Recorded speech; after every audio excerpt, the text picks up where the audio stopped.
வழியன உணவை தருகின்றோ, நீதம் பசித்தோர் உணவிட மறக்கின்றோ.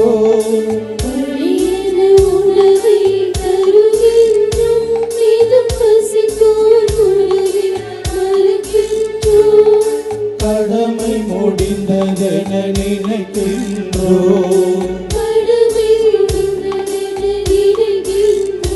எங்கள் கண்களை கொஞ்சம் திறந்து விடு.